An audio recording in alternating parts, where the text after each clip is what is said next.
Hi, my name is Niki, and I am wondering if all women have submission kinks, or if all women find actual pleasure in submission. Because I got a comment on a video that's actually crazy, like I have not been able to stop thinking about, essentially saying that I have a submission kink. It was a really long comment. I'm looking at it on my computer right now, like a really long comment, and I think it was very weird to even comment this, like a psychoanalysis of whether or not I have a submission kink. But in that, they say, I think it's related to having a submission kink. Almost every feminine woman has this, regardless of orientation. The video is no longer up where I talked about that. But in the video, I was talking about how, as a lesbian and living in a misogynistic culture and a heteronormative culture, the way those two things interact, like when I'm in relationships, sometimes I struggle with like feeling like a relationship or the relationship I'm in is valid, or like I'm doing the right thing, genuinely it's like right thing, if it doesn't look heterosexual, right? Like it doesn't look like what I've been raised to believe a relationship should look like. I grew up in a very conservative area with it was a very traditional like town. I had parents who were like very homophobic. I was not raised with fluidity in mind, especially regarding relationships and relationship roles. And so I was just talking about the way that like when I'm in relationships, I've often in my life, like I've realized now that I've been an adult and started dating, that I will like seek out, even though I'm not actually like really enjoying it, and there's a feeling of shame that will come with it, like women who will behave in a misogynistic way, like a masculine misogynistic way, like speak to me in ways that like I've only experienced a man speak to me in, like objectify me. And I think the difference when they're saying I have a submission kink, which again they shouldn't have said, that's weird, I don't find pleasure in it. Like it's been something I talk about, and it was that video I made in particular was because I was talking it through, because I don't feel good. Like it doesn't bring me pleasure. It brings me a sense of shame and discomfort and sadness and a feeling of emptiness. Like it does not feel good, and it's because it's never going to be right, and it's not what I want. But it is like trying to replicate the relationships that I've always seen, and then choosing partners who behave in a way that like I've seen men behave, or that they like partners who have wanted that very heteronormative relationship. Like my first ex-girlfriend like very much did not like the idea of like a gay relationship. She said it was weird that I was gay. And she didn't want to be gay like other people were gay. She didn't want people to think of her as gay. She wanted them to think of her as straight. So she didn't want a relationship to like have a dynamic that wasn't very heteronormative. And that's like my example. Like I would seek out relationships or partners, or find an attraction to it where that was sort of being like that dynamic was sort of being encouraged or instated. And it's been something like I've been trying to figure out, like why I was like attracting people like that, or like why I was finding myself attracted to that situation but not finding pleasure in the attraction. And this person just like misunderstood what I was saying, and also just made it weird, I think in general, like then assuming that I find pleasure in submission, is an interesting place for your mind to go. But then again, to say that almost every, I'm looking at my computer, feminine woman has this, regardless of orientation, is what made me really think about this. Because my first thought when I read that was like, how would you even know that? Because I mean, people have submission kinks, right? Like that is a legit thing. People find pleasure in it. But to say that almost every woman has it, maybe there is like significant research done on this. That's what I kind of thought. But then I was like, how could you ever actually determine that most women, most feminine people, not feminine people, it would be like anyone raised as a woman or is a woman, have a submission kink? That would be very difficult to determine, because you're then studying a pool of people who have been raised, if they're in a misogynistic society, misogynistic culture, a heteronormative culture, they've been raised in a way to believe that they should be submissive and that they should find pleasure in submission because it is what men want. And so it should feel good because you're doing the right thing and doing what men want. And so therefore it should be pleasurable. And also being raised or being socialized to believe that, like, literally taught how to be submissive and raised to believe that you should be submissive. And so being able to actually take a pool of people that have been raised as women, who live in a misogynistic culture, who are women, that would be very hard, I think, to determine. Like, how would you actually know if they're finding genuine, true pleasure in it, in submission, or if that has been like a manufactured desire and the pleasure might come from like fulfilling like that manufactured expectation, right? Or even like self-coercion to think this is the right thing, I should like this. Because then I was thinking about compet, right? So compulsory, oh my God, I can't ever say this word, compulsory heterosexuality. And something that I experienced was like, this should feel good. And because it should feel good, like I'm trying to make it feel good. Like this should be pleasurable, like being with men, like in whatever way, like this should feel good, right? Like I should find pleasure in it. So like I'm just going to keep telling myself this must be what pleasure feels like, in general, any kind of pleasure, romantic pleasure, emotional pleasure, any kind of pleasure. I'm like, this must be what pleasure feels like. And this is why for a long time I thought I was both aromantic and asexual. Because when I was like very deep in the closet, like I always knew I was attracted to women, but I was like really deep in the closet in a very, very like homophobic childhood. I essentially like went through a period of time where I was like, this feels awful. Like if this is what pleasure is, like if this is what romantic pleasure is, like attraction is in general, I don't want it because this feels bad. And if this is what it is, then I literally don't want it because I was trying to be straight. I was participating in heterosexuality. And then I was like, there's no way that all of these other people also feel the same thing and are so enthralled with it and like motivated by it, like these like different forms of pleasure and attraction to the opposite sex. And so then I was like, maybe I'm not experiencing it and maybe I'm asexual and aromantic. Well, turns out I'm neither of those things. I'm both a romantic person and a sexual person who was just in both a misogynistic and heteronormative world. But the point is that like I was sort of manufactured to believe that there should be pleasure in the experience between myself and a man. And so I tried to call whatever I was experiencing with men pleasure, and it wasn't pleasureful. But I think that like brings up the question when it's like almost every feminine woman has this. Do they? Like, are they actually finding pleasure in it? Or are they just doing what they've been told they're supposed to do, and therefore they're telling themselves this is pleasurable? Or even trying to make themselves believe this is what pleasure is, but do they know what pleasure is? And I think you can have different kinds of pleasure, right? Like that's difficult. Like, do you know what pleasure is?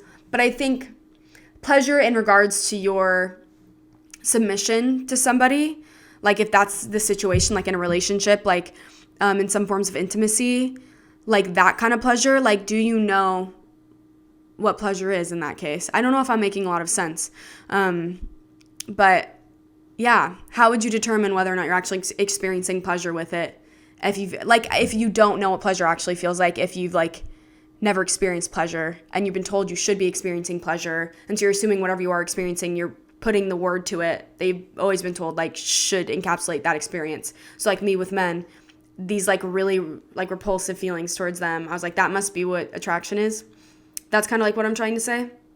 And so I was just thinking about that because I was like, it would be really hard to determine that, like how many women actually find pleasure in submission versus have just been taught to be submissive or to behave in a submissive way, to be feminine. If they want to be feminine, they also have to be submissive, and that all of that like should be pleasurable.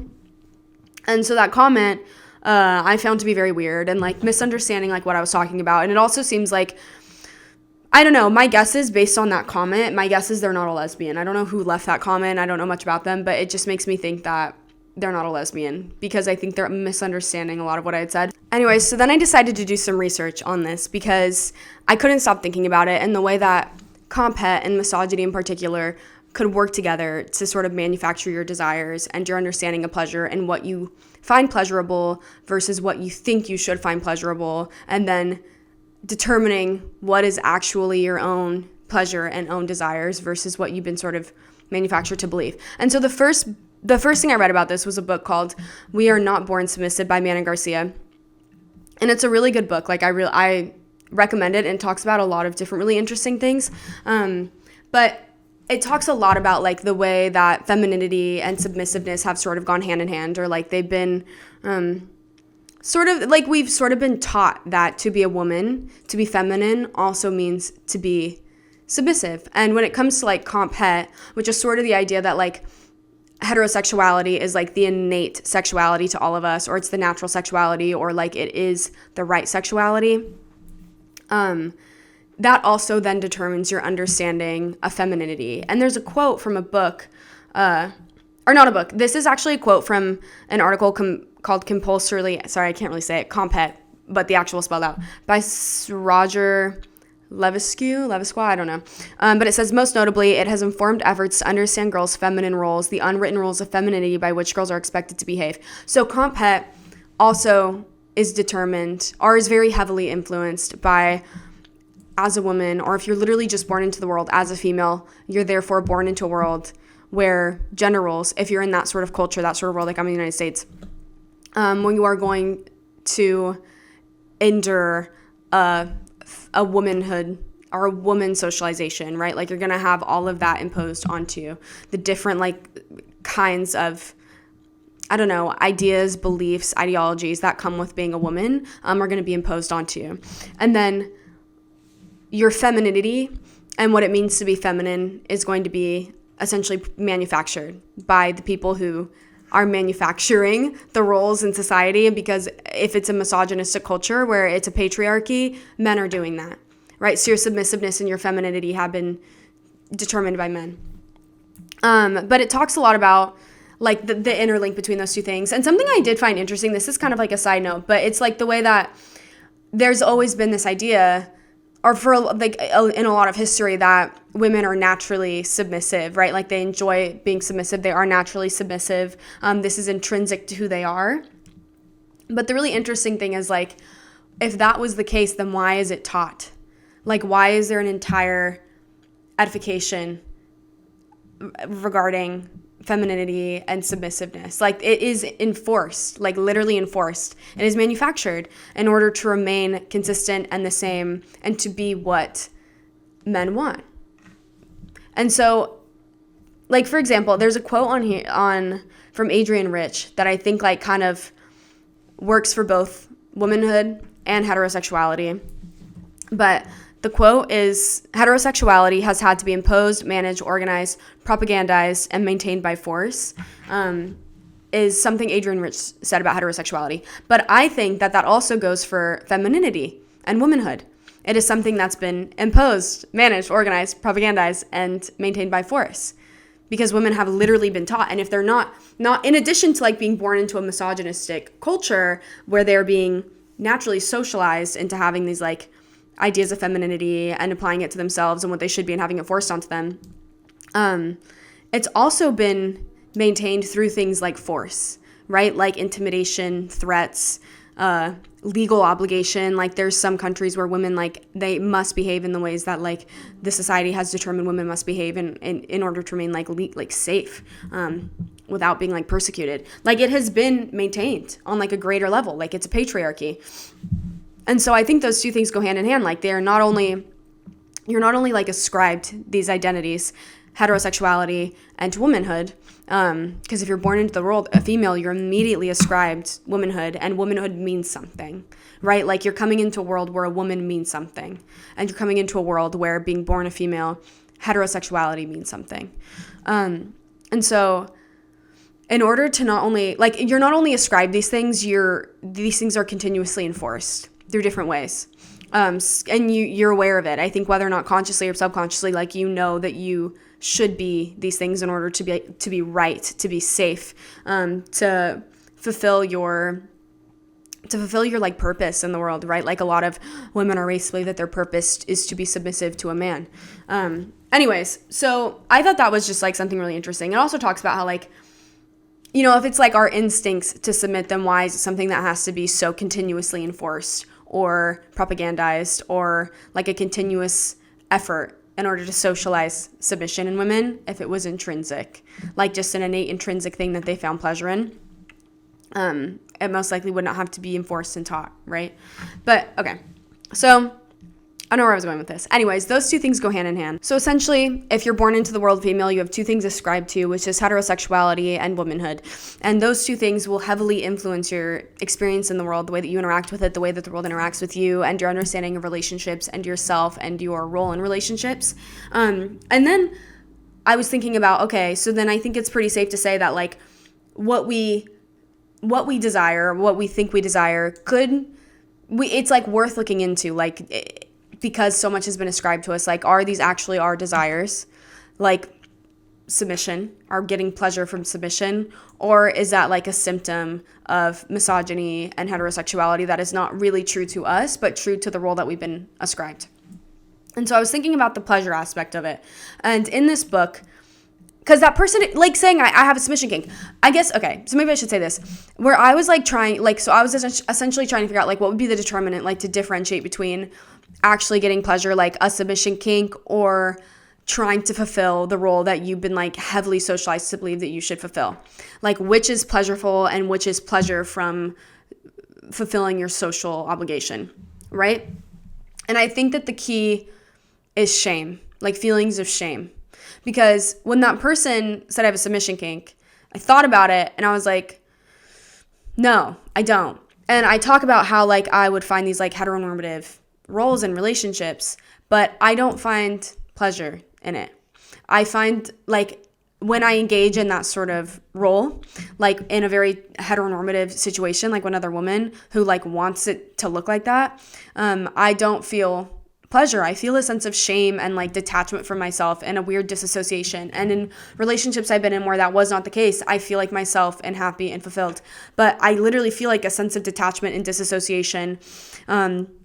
Like my brain shuts off when I'm in a position where I'm like then fulfilling this like very, very heteronormative role, like traditionally feminine role, and all that encompasses, like in the world that I was raised in, my very conservative, small homophobic town and family. Like when I'm in that position, my brain kind of shuts off, like I fulfill that role, and there's a part of me that's like, okay, no, this is right. Like it's not that it feels good, it's that it's right, like a right and a wrong. And when something is wrong, there's a sense of like not feeling good, right? But when something is right, there's something that feels good with it being right. But pleasure was not the good feeling that came with that. And a lot of there was like a heavy sense of shame and emptiness that came with like fulfilling that obligation or that role, because it's not me and I don't want that, and I don't find pleasure in it. And I think some people genuinely do, and I just don't. But that was like kind of my determinant, which was that like I was finding that this felt right and that felt good, but it didn't feel good. And in this book, it's talking about sort of like, I mean, it goes a lot into like femininity, like the idea that like womanhood and femininity are interlinked and all this stuff. But the thing that like really caught my eye was when it started to talk about masochism. And it talked about Freud, which, you know, like Freud, but it did bring up the concept of moral masochism, morality masochism, moral masochism, which is like really defined by feeling a lot of guilt. And in the book, it says self-flagellation. So just like shit-talking yourself, like shitting on yourself, self-deprecation, stuff like that. But the way that I sort of started to think about it was less about like moral masochism in that regard, like punishing yourself. Well, I guess like sort of a form of self-punishment. But I was really thinking about like, I think like the concept of like thinking that you need to earn pleasure through pain, or that like your pleasure is a result of pain, or like doing the right thing. Your pleasure is from doing the right thing versus the wrong thing, even if the wrong thing is what gives you pleasure. Like those kind of ideas of masochism and pleasure and pain and the interaction of pleasure and pain. And so like from the comp het perspective, like the I really can't say that word, compulsory heterosexuality. It feels good to be in gay situations, gay intimacy, lesbian intimacy. That genuinely feels good to me. But for a long time, there was also like, I wouldn't say I've ever felt like major disgust with myself, but there was definitely a sense of guilt.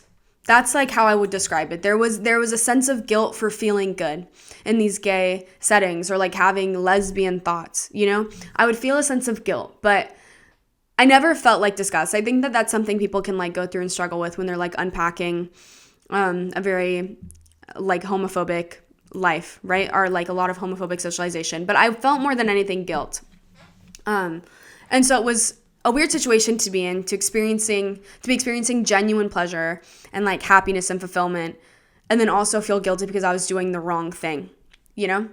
And then when it comes to like misogyny and my role that I've been ascribed as a woman, because I was born a female, and then you're born into this world in a situation, that was something actually the book talked about. And then also something I was reading a lot from Adrienne as well, who has written a lot about comp het. But the way that like in both these situations, you're born like heterosexuality and misogyny are born into the world in a situation, and these are the situations. And so in the situation of a woman, like I'm associating my idea with womanhood with like femininity, and the femininity that we sort of been like ascribed and told means to be a good woman, a right woman, a wanted woman, a desirable woman. And so when I was in like relationships or in relationship settings, or even now, like I still kind of struggle with this, is like, but I should feel pleasure in this. I should feel pleasure and being this like identity that I've been told I should be, you know? And so when I'm in any kind of like relationship situation, whether it was like with a man or a woman, I like tried to convince myself for a really long time that I wanted to be a submissive person, you know? Like, it's hard to explain, I think, unless you've been in that situation where it's like, it felt like self-coercion to like try and convince myself, not only to try and be straight, right? Like, that's a whole other thing in and of itself, like trying to be straight, but to find pleasure in being submissive in particular. And that's why, like, in the video where I had that comment, I'm talking about the way that I feel like this, like I'll seek out like a misogynistic dynamic in a relationship with somebody who is like super, like a woman who is very misogynistic, because that does exist in the lesbian community, which I think is like a whole other thing. But I would like find a partner like that, and I would try and convince myself that this felt good. And like, obviously at this point, I'm not trying to be straight anymore. I'm gay. But I'm still trying to replicate like what I thought was a relationship or what was a right relationship. Again, it's like this moral masochism, like it might be different than how it was described in the book, but for me, it's like the right versus wrong, and like what should feel good and what shouldn't feel good. And they should be like in alignment with the right and the wrong, but they're not in alignment, because what was right was me to be submissive and in a straight relationship, and it felt wrong, right? And it felt wrong. And so when I was replicating those to try and like be like, okay, no, but like I can still have a real relationship, a real valuable relationship, even if it's a gay relationship, as long as it looks like what it should look like. And so I would like find myself in those situations, and trying to convince myself that I was this thing, that I enjoyed this. And I would be like, no, I'm really domestic. That was something. So I was in an abusive relationship. I've been in 2 relationships. One when I was 22, and then one when I was 24. I just turned 25. But when I was 22, that was the relationship that was like with a very misogynistic woman, like very heavily misogynistic and sexist. And it's very confusing, I think, unless you've been in a relationship with another woman like that. But it was also very abusive. And in that relationship, she really wanted me to be feminine. It was like an active effort of hers every single day, like to try and tell me, or to try and like convince me that I needed to be more feminine. If I like was going to have any value or worth to her, I needed to be more feminine. And I was never feminine enough. There was nothing I was ever going to be able to do that would make me feminine enough for her. She literally did not like anything about my womanhood or my femininity, because I think she struggled with it herself. It doesn't really matter. The point is, she really wanted me to be feminine. And I felt like this was right. And so I found myself attracted to it. And I found myself attracted to like trying to fulfill that role. Like, it wasn't like I wasn't participating in that. Like, I was like, no, I should do this. I should want this. And then I would tell people, I'm like, no, I think I'm really domestic. Like, I actually think I'm really domestic. I think I'm like, I would use words like submissive. I was like, I didn't realize it before, but I think that I am. And I wasn't. And I didn't enjoy it in that relationship. I like wrote all the time being like, I feel like I should be enjoying this, but like, I don't know why I'm struggling so much with it. Like, I know that this is what I've always been like looking for, what I should have always wanted, but I didn't find enjoyment in it. But I was like literally gaslighting myself every single day, like telling myself, no, maybe I am really domestic. Like, maybe I do really like this. And it's because this is what I was always told I should want. And I found a woman who would do that with me, who would role play heteronormativity with me, heteronormativity, patriarchy. And so not only did I get stuck in that relationship because I was like being abused, like physically, mentally, emotionally, and couldn't get away physically. But I also like was originally attracted to her in that relationship because it felt like, oh, I had found like what I should have been looking for, but I'm actually attracted to this person because it's a woman. And it's very weird. And it's like very fucked in my head, like a very like mutilated idea of like relationships and womanhood and femininity and roles and gender roles in relationships and misogyny, and it all just like became like fucking like sludge in my brain. And when I look back now, like I felt like I was losing my mind then, and I never like I was losing my mind for a lot of reasons, but when I look back now, I'm like, no wonder I felt like I was losing my mind, aside from just like the actual abuse. I felt like I was like going out of my mind. And I feel like part of it was this, is like trying so hard to figure out how to be right when everything I'm doing was wrong, and how to make the wrong feel right, or how to make it look right enough that it would be right, and then be the thing in that relationship that is the right thing to be, and also make it feel good, you know? Like I was like really stuck on this idea of right and wrong in relationships, and fluidity was just not something I had been raised with or to understand. I was raised in a very homophobic town and a very homophobic family. My dad thought gay people should be put on an island and that they were sick. Like anything that was out of the norm, tradition, was not something I was raised with. And it wasn't until I moved away from home when I was 18 and went to college that I really even had the opportunity to experience life outside of that, like traditionality. Is that a word? Traditionality? Anyways, so I don't know. I guess that's kind of like what I was thinking about, is like the guilt that comes with that. And then I think that can lead to a lot of other things, like that shame, right? That shame and that guilt that can come with like being yourself and pursuing pleasure that is actually pursuing things that are actually going to give you pleasure, like in terms of relationships and intimacy, and especially if you're queer, and then having to like sift through all of the shame and guilt that might come with like a homophobic socialization, and then determining like what actually is feeling good or what isn't feeling good, what are actually your desires versus the desires that you've been told to have. And for me, I'm not someone who has a submission kink. Like I don't feel good. Like the determinant for me is shame. It's not something that I feel good in. And I think it's interesting that person even like assumed like they had to make it sexual. Like in the video they commented on, I was not talking about sex. But I don't have a submission kink, right? But when I first read that comment, I was like, maybe I do. And I think it's a really weird comment to leave, but I'm glad that they left it, because it led to me unpacking some stuff that I never really have, which is, do I find pleasure in submission? Because people do. Some people genuinely find a lot of pleasure in it, and they could like unpack it till the cows come home and come to the realization that no, even with all of this socialization that also imposed that, they genuinely find pleasure in it. I don't. And instead, like I really guilted myself I guilted myself over the fact that I didn't find pleasure in it, and then guilted myself into trying to coerce myself to experience pleasure with submission, and femininity, and pleasure and femininity, like guilt myself into being the feminine, the kind of femininity that I've been like socialized to believe that I should have as someone who was born a female in a misogynistic culture, you know, and is a woman. And all of those things, in addition to being a lesbian, just made relationships really difficult to like understand, to navigate. And I don't think people understand unless they are both a lesbian and a female, or a lesbian and a woman. Like there's so much prescribed to you before you even take your first breath, you know? And to determine who you are, truly who you are then, and what you want and what you desire and what pleasure really is, when you've been like heavily fed, like force fed ideas of like what should feel good to you, and also being like objectified to like the nth degree as like an object of other people's pleasure, figuring out like what is actually pleasure, like what pleasure means to you and what gives you pleasure is really difficult, you know? And also then to see yourself as something beyond an object meant to give pleasure.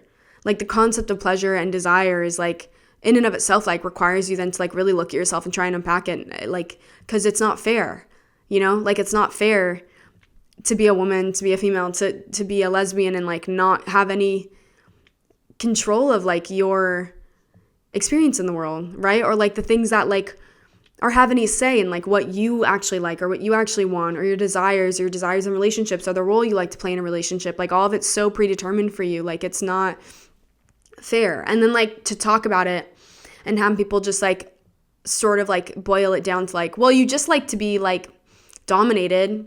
Like it just probably feels good. It's like a sex thing. You just like to be dominated. Like that feels so unfair and so belittling to the experience of womanhood and femalehood. And is that really a term? Womanhood, femalehood, and lesbianism. because there's so much beyond sex that encapsulates that experience. And so I think the comment was interesting. I don't think that they should have left it, but I also am a little bit thankful they did because I thought it was interesting for myself. I would not recommend leaving comments like that on people's videos. But anyways, so yeah.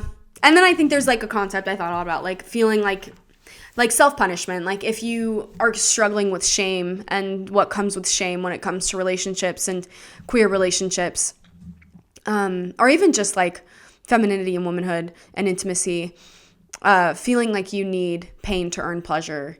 If you're doing something that you think is wrong based on your like socialization, like queer intimacy in particular, like lesbian intimacy, feeling like as a result you need to like punish yourself, which means you also need to experience pain because you're experiencing that pleasure. And so that might make you more masochistic. I think that that's something I experienced, was like I felt a lot of that guilt, right? Like I felt like I was doing the wrong thing and I felt pleasure and I felt guilty about that pleasure. And honestly, maybe that contributed to like at times in my life being more masochistic, when afterwards I only felt shame and didn't feel good for different reasons. And I think that there's a lot of self-punishment that can occur that can also shape your desires and what you think that you should desire in order to like your actual other desires to have any worth, you know, or like be like allowed to be turned into something tangible, like tangible experiences of pleasure. Like in order for that to occur, like it needs to be balanced out with like pain as like the punishment for like allowing something good to happen to you, right? It's like very confusing and very weird, but if you're in that position, I think it makes a lot of sense. Like it's sort of like you have to balance out like nature. Like if you're going to experience pleasure with something that's wrong, then you need to experience pain to like make it right. And I think that at times has made me more masochistic than I am. And again, masochism, I think, can be understood in different ways. I think when we think of masochism, we think of sadomasochism, and there's so much to be talked about it, but we think about like the sexual masochism, and moral masochism is not sexual, but I think it could be applied to sex even in this regard, like right and wrong, and then that translating to like pain and pleasure in a very different way, like pain to earn your pleasure, or to balance out bad pleasure. Because I'm not a masochist. I think that this, I don't know. I don't know if this is weird to talk about, like if it's uncomfortable to talk about, but I don't find it really uncomfortable because I think that things like related to intimacy in all regards, any kind of intimacy, is super interesting because so much of it is a result of how we've been socialized and our predetermined roles in the world. And masochism is sort of an identity that is pretty like aligned with the identity that comes with being a woman in a misogynistic way. So I think those are interesting when they go together. Anyways, I'm going to lose my train of thought. There was something else I wanted to say. Well, so in that, in regards to like being born a woman and a female into a heterosexual and a misogynistic culture world, both Simone de Beauvoir and Adrienne Rich said kind of a similar thing. And Simone, because I'm going to talk about how I think like we can kind of exist within that. Simone de Beauvoir said that like to be free is to recognize essentially that you're in this situation as a woman, and then sort of existing within that, like recognizing the situation that you are in and not denying it, because then to deny it would be like a sort of lie to oneself that would impair action. That's like what the quote says. So you acknowledge the situation that you're in and you work within it. And then Adrienne Rich had a quote in one of her essays about Comp Het. And it says, lesbians cannot assume that we are untouched by that ideology and the institutions that founded upon it. I don't want to read this whole thing. There's nothing... Essentially says, like, you don't need to, like, think of yourself as brainwashed or totally powerless, essentially. And coercion and compulsion are among the conditions in which women have learned to recognize our strength. Resistance is a major theme in this essay in the study of women's lives, if we know what we're looking for. And I think that's really interesting, like, the resistance and if we know what we are looking for, because then, I don't remember if I read this in the beginning of this video, so I'm just going to read it again. But the Simone de Beauvoir quote that I think is similar to this is, to be free is not to oppose facticity, but to recognize it in order to position oneself in regard to it. If the situation is contingent in the sense that it is not chosen by the subject, she cannot settle for simply denying it if she wants to exert her freedom. Denying it would be a sort of lie to oneself that would impair action. Both essentially like fall within, like they have the same idea. One is related to like womanhood and femininity, and another to like lesbianism and Comp Het, which is that we exist within this world, and there is no design, like, denying it. The second you are born a female, you are born into the situation of a woman, and you are born into the situation of heterosexuality, and neither are freely chosen circumstances. You are born into them. And then I think within those circumstances, the way that we find freedom is exerting the free will we do have to deconstruct it and to live within it, because we can't escape it. Like, if you are in those cultures, like I am, in the United States, I can't get rid of it. I can't take myself out of that situation. But I think the more time that you think about it, like, I don't think of this, like, I don't mean this in like the obsess over this and like make yourself miserable, but the more that you devote to yourself and understanding yourself and the filters that the world has placed on you, the more that I think you naturally are resisting those filters and defiltering, by being able to recognize them. And I think genuinely there is value in just being able to recognize things that might be filters that have been placed on you that aren't you. And I think that in and of itself is an act of resistance, to think about yourself and to think about the way the world has impacted you and continues to impact you, and whether or not you want to continue to act in a way, or to act in the ways that are a result potentially directly of that impact, Like, for me, if it's like sexuality, I'm not a masochist. And there's a lot that has like led to like masochism being the result of my socialization. And I'm not a masochist. And in thinking about all this stuff and like deconstructing it, I within the situation, despite like already having like circumstances predetermined for me, I can decide not to participate in relationships where I am like actively being the masochist, or practicing masochism necessarily, or submission, or putting myself in situations where I find a partner, or like tell a partner that I like find pleasure in submission, or that like submission is a kink. Like, I can like take the things that I do know and work within it, because I can't work around it. I can only organize my life within it. I cannot organize my life around it. Like, we are in this. And I think that resistance lies in your ability to see the world around you and work within it. And for all that it is. Yeah. I just don't think that, like, I don't want this to sound like you have no way to exist in a way that is true to you and authentic and enjoyable, because we are born into this world. Because, like, there is no escaping our socialization and our social influences and our interaction with a society. But I do think that there is still true pleasure and desire and happiness and authenticity to be found.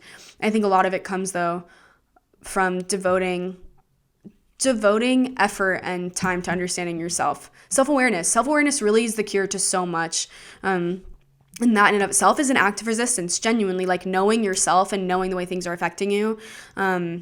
And when they're not authentic to you is an act of resistance, a political act of resistance, a social act of resistance, like in all of these different ways, like to know yourself, to be you in a world that is like determined what you should be and what you are is not that thing, is an act of resistance. And so like giving yourself, like seeing enough worth in yourself to like give yourself the ability to be who you truly are and like allow yourself to figure that out is like the act of resistance that I think Adrienne Rich talks about, that I think gives us that freedom, to exist within this world and still find happiness and joy and true pleasure. Yeah, I guess that's kind of it. Those are all my thoughts. All of this stemmed from somebody accusing me of having a submission kink.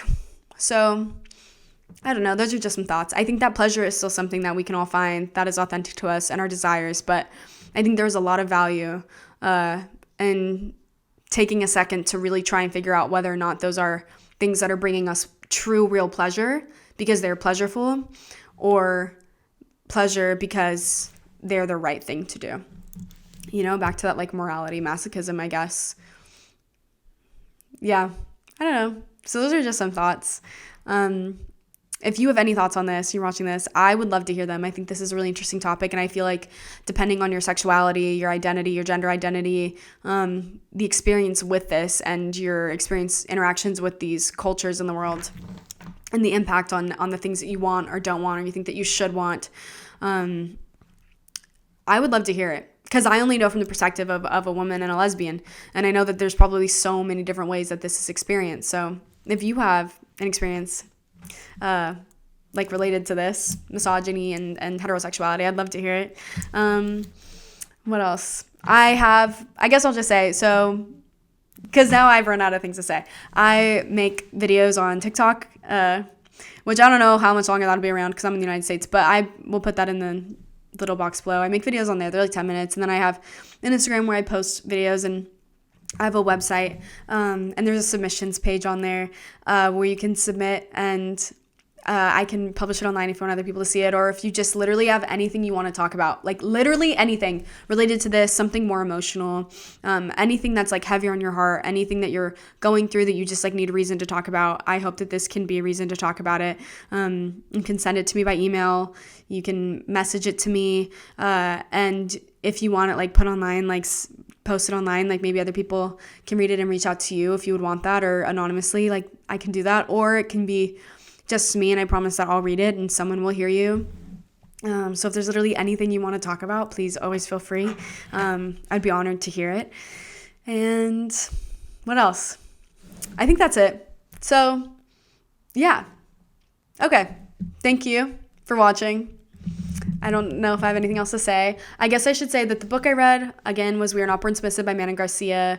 I read the Comp Het essay, 1980, I think it's the year, by Adrienne Rich.